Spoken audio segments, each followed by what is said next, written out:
गहरा जल मैया दूर किनारा, गहरा जल मैया दूर किनारा, गहरा जल माँ दूर किनारा, गहरा जल मैया दूर किनारा। सिर पे मेरे बोझ है भारा, सिर पे मेरे बोझ है भारा, सिर पे मेरे बोझ है भारा, सिर पे मेरे बोझ है भारा। मैया चाहो तो कर दो पार, ओ मैया चाहो तो कर दो पार। शेरों वाली कलयुग में हो तेरी महिमा अपरंपार, शेरों वाली जगदम्बे तेरी महिमा अपरंपार। शेरों वाली जगदम्बे, ओ शेरों वाली जगदम्बे, शेरों वाली जगदम्बे तेरी महिमा अपरंपार। शेरों वाली जगदम्बे ओ तेरी महिमा अपरंपार। शेरों वाली कलयुग में सांचे दरबार की जय। थोड़ा सा मैं आपको स्कंद माता के विषय में जानकारी दूं, आप ध्यान दें। ये माता, जैसे कि इनका नाम है स्कंद माता, स्कंद कार्तिकेय जी को कहते हैं। स्कंद माता को इनके 108 नाम अगर सुनाएं तो बड़ी प्रसन्न होती हैं, दुर्गा चालीसा सुनाएं तो प्रसन्न होती हैं, माता जी का हवन करें, आरती करें। और इनके लिए एक विशेष मंत्र है जो व्यास जी ने बताया है, आप सभी लोग एक बार उसका उच्चारण कर लीजिए। आज की देवी का विशेष मंत्र बड़ा फल देने वाला है। आप प्रत्येक मंगलवार को और रविवार को यहाँ पाठ करते भी हैं, दुर्गा सप्तशती का ही मंत्र है। सभी लोग बोलिए, या देवी सर्वभूतेषु, या देवी सर्वभूतेषु मातृरूपेण संस्थिता, मातृरूपेण संस्थिता। नमस्तस्यै नमस्तस्यै नमस्तस्यै नमस्तस्यै नमस्तस्यै नमो नमः, नमस्तस्यै नमो नमः। ये मंत्र है स्कंद माता के लिए विशेष मंत्र, जिसमें आप जैसा बोलते हैं त्वमेव माता च पिता त्वमेव, हमारी माता जगदम जो जन्म देने वाली माता हैं वो तो हमारी माता हैं ही, पूजनीय हैं। लेकिन ये जो माता हैं स्कंद माता, ये सारे संसार की माता हैं, केवल स्कंद की ही माता नहीं है। इनको जगदम्बे कहा जाता है, इनको जगत जननी कहा जाता है। सभी प्राणियों के लिए उपकार करने वाली हैं, ऐसी हम देवी को नमस्कार करते हैं। ये मैंने इनका मंत्र बताया, जिसको जप कर सकते हैं आप, यदि ध्यान रहे तो बड़ा अच्छा है। अधिक से अधिक इस मंत्र का जप करें और नवार्ण मंत्र का जप करें। ऐं ह्रीं क्लीं चामुंडायै विच्चे, ओम ऐं ह्रीं क्लीं चामुंडायै विच्चे, ओम ऐं ह्रीं क्लीं चामुंडायै विच्चे, नवार्ण मंत्र। और या देवी सर्वभूतेषु मातृरूपेण संस्थिता, नमस्तस्यै नमस्तस्यै नमस्तस्यै नमो नमः, इसका जप। और पूरी दुर्गा सप्तशती नहीं कर सकते तो मैंने आपको पहले ही 7 श्लोक, सप्त श्लोक की दुर्गा कही, उनका जप ध्यान करें, जप करें। और उसका एक और ध्यान मंत्र है, स्कंद माता का ध्यान मंत्र, ध्यान से सुन लीजिए। माता जी का कैसा स्वरूप है, तो उसमें सिंहासनगता नित्यं पद्माश्रितकरद्वयं शुभदास्तु सदा देवी स्कंदमाता यशस्विनी। कहते हैं, इसका मीनिंग सुन लीजिए। सदा सिंहासन के ऊपर बैठती हैं, सिंहासन गता नित्यम, हमेशा स्कंद माता सिंहासन के ऊपर बैठती हैं। और पद्माश्रित करद्वयम, अपने 2 हाथों में कमल लेती हैं, दोनों हाथों में कमल के फूल। शुभदास्तु सदा देवी स्कंद माता यशस्विनी, जो यशस्विनी जिनका यश सारे संसार में फैला हुआ है, ऐसी जो स्कंद माता हैं वो शुभदास्तु, हमारे लिए शुभ देने वाली, सबके लिए शुभ माने जो हमारे लिए मंगलमय है वो हमें मंगलमय वस्तु, मंगलमय सभी प्रकार के साधन वो हमें प्रदान करती हैं, प्रदान करें, ऐसा आशीर्वाद उनसे लें।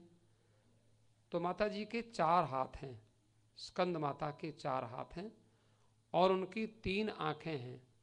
2 आँखें तो जैसा कि हम सब लोगों की होती हैं, तीसरी आँख एक बीच में जो 3rd आई होती है। आप देखिए कई बार आप लोग बहुत पढ़ लिख जाते हैं, बड़े समझदार होते हैं, लेकिन कभी कभी 3rd आई की ज़रूरत पड़ती है।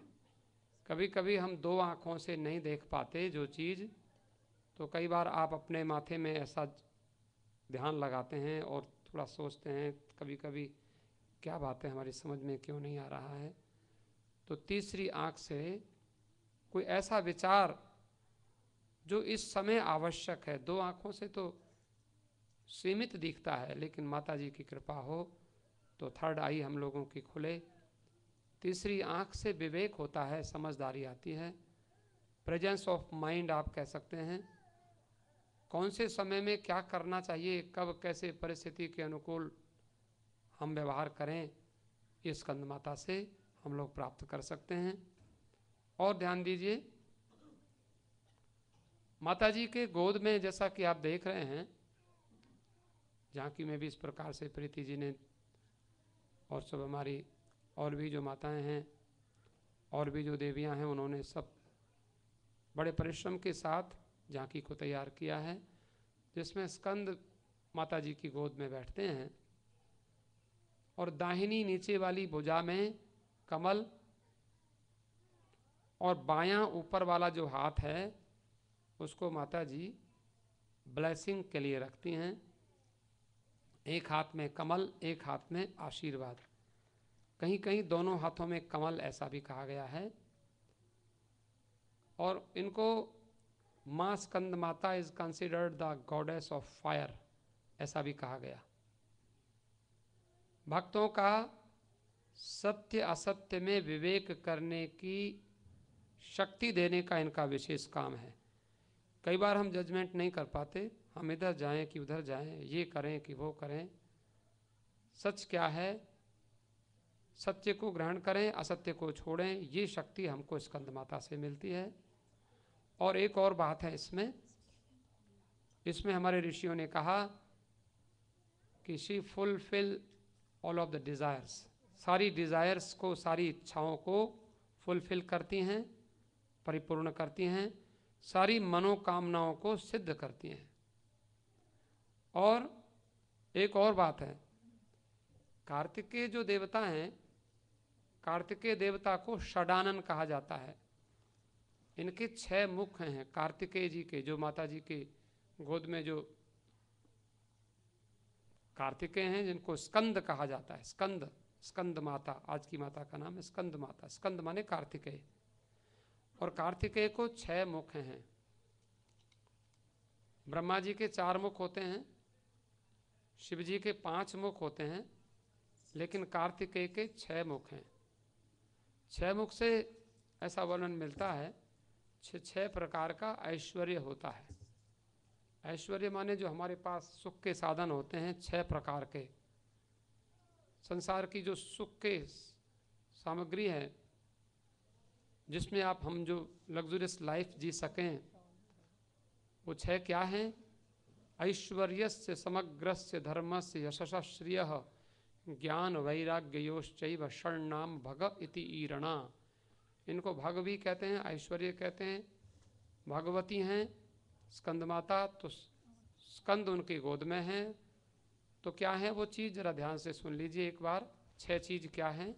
सारा ऐश्वर्य, सारी प्रभुता, सारी संसार की सब वस्तुएं, और सारा धर्म, रिलीजन, संसार के सुख भी सारे। और दूसरी चीज नंबर 2 है धर्म का सारांश। ऐश्वर्य से समग्र से धर्म से यशः, सारा यश और चौथी चीज है सारी श्री, यस धर्म से श्री, श्री माने लक्ष्मी, रुपया पैसा धन संपत्ति।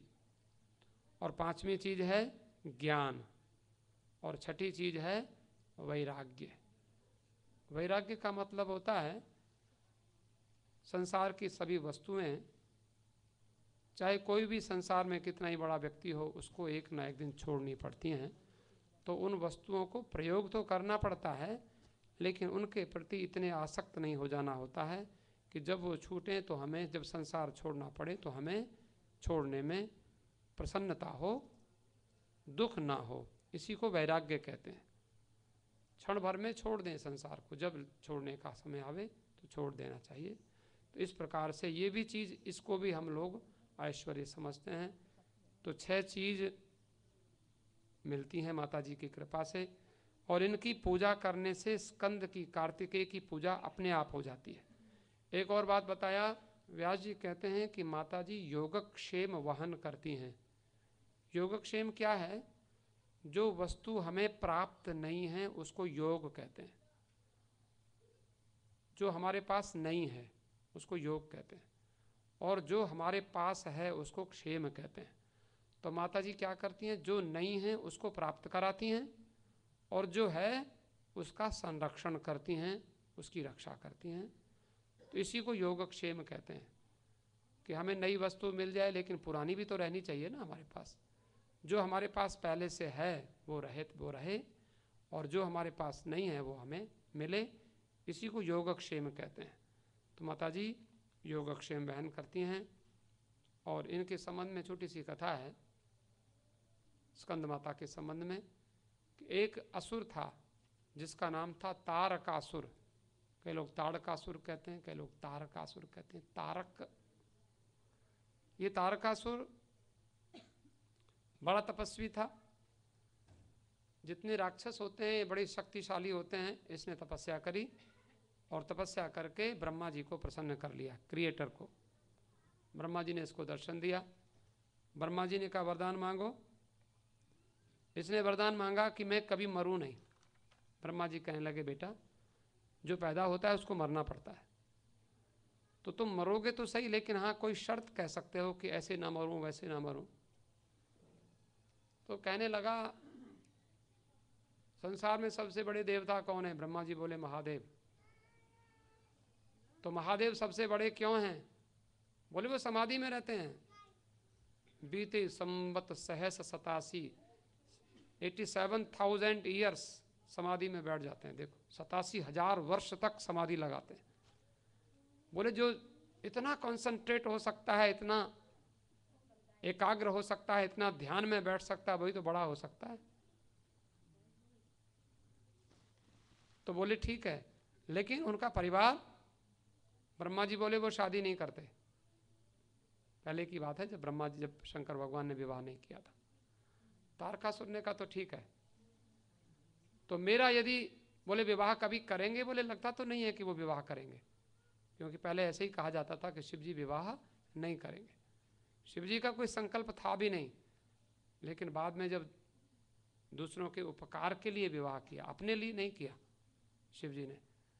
तो तारकासुर के समझ में आओ जितनी बुद्धि थी, उसने कहा तो ठीक है, तो मुझे यदि कोई संसार में मारे तो वो शिव जी का लड़का ही मारे, शिव जी का पुत्र, क्योंकि शिव जी ब्याह करेंगे नहीं, उनको लड़का होगा नहीं, तो मैं मरूंगा नहीं। ये शर्त लगा दी। ब्रह्मा जी बोले तथास्तु। जब तक शिव जी का विवाह नहीं होगा, उनके बेटा नहीं होगा, तब तक तुम मरोगे नहीं। ये वरदान मिल गया। तारकासुर को लगा कि अब तो मुझे कोई मार नहीं सकता, क्योंकि शिव जी विवाह करने वाले नहीं हैं और उनको बेटा होगा नहीं, तो फिर विवाह कैसे, फिर मैं मरूंगा कैसे। तो तारकासुर ने इतनी शक्ति पाली थी कि सारे संसार को कष्ट देने लगा। सज्जनों को, अच्छे लोगों को कष्ट देता, और जो कुछ उसे मिले कहीं से छीने, कुछ भी करे, किसी को मारे। जो लोग पूजा पाठ करते हैं उनमें तो त्याग होता है, वैराग्य होता है। आप पूजा करने आते हो कि